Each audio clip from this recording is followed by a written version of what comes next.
আপনি দেখছেন যে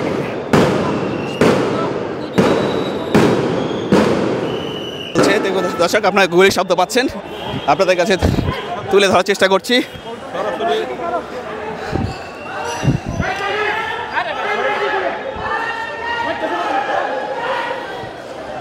দর্শক আপনারা দেখছেন একদিকে পুলিশ প্রশাসন, পুলিশ প্রশাসন টিয়ারশেল মারছে। দর্শক আপনাদের কাছে দেখানোর চেষ্টা করছি যে পুলিশ প্রশাসনকে তো তারা টিয়ারশেল মারছে, অপর দিক থেকে ঢিল আসছে।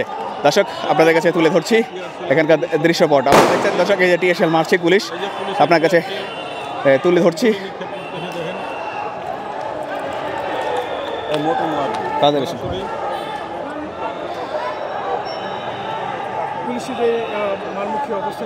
দর্শক আপনারা দেখতে পাচ্ছেন যে গোলাগুলির একটি দৃশ্যপট আপনাদের কাছে তুলে ধরতে পারছি। আপনারা দেখছেন যে পুলিশ একদিক থেকে টিয়ারশেল দিচ্ছে, অপর দিক থেকে কিন্তু তাদেরকে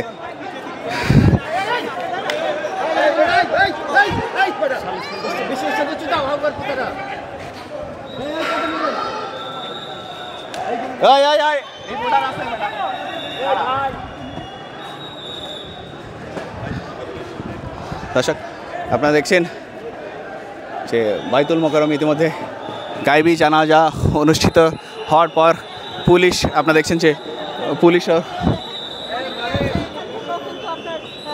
বিএনপি কর্মীদের আপনারা দেখছেন যে গ্যাস টিয়ারশেল মারছে, আপনাদের কাছে তুলে ধরার চেষ্টা করছি। আপনারা দেখছেন যে পুলিশও একদিক থেকে পুলিশও ঢিল ছুটছে। দর্শক এই দেখছেন যে পুলিশের গায়ে ইতিমধ্যে ঢিল এসে পড়েছে। দর্শক আপনারা দেখছেন যে ইতিমধ্যে আপনারা দেখছেন যে পুলিশ এটি ঢিল ছুঁড়েছে এবং টিয়ারশেল মারার জন্য তারা প্রস্তুত রয়েছে। দর্শক আপনাদের কাছে তুলে ধরছি। দর্শক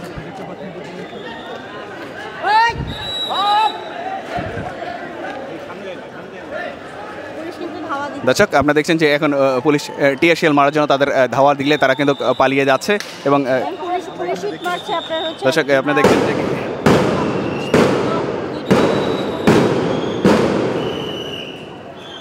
দর্শক আপনারা দেখছেন যে দফায় দফায় যে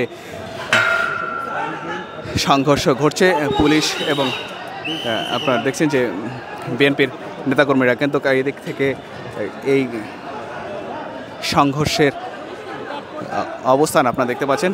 একদিক থেকে আমরা এই মুহূর্তে রয়েছি পুরাতন পল্টন। দর্শক আপনারা দেখতে পাচ্ছেন যে পুরাতন পল্টনের অবস্থা দর্শক আপনাদের কাছে তুলে ধরার চেষ্টা করছি এখানকার দৃশ্যপট। আপনারা দেখছেন যে এরা দিক থেকে কিন্তু পুলিশের পাল্টা ধাওয়ায় কিন্তু বিএনপির নেতাকর্মীরা কিন্তু তারা পালিয়েছে। দর্শক আপনাকে দেখানোর চেষ্টা করছি নিউজ প্লাস 71-এ।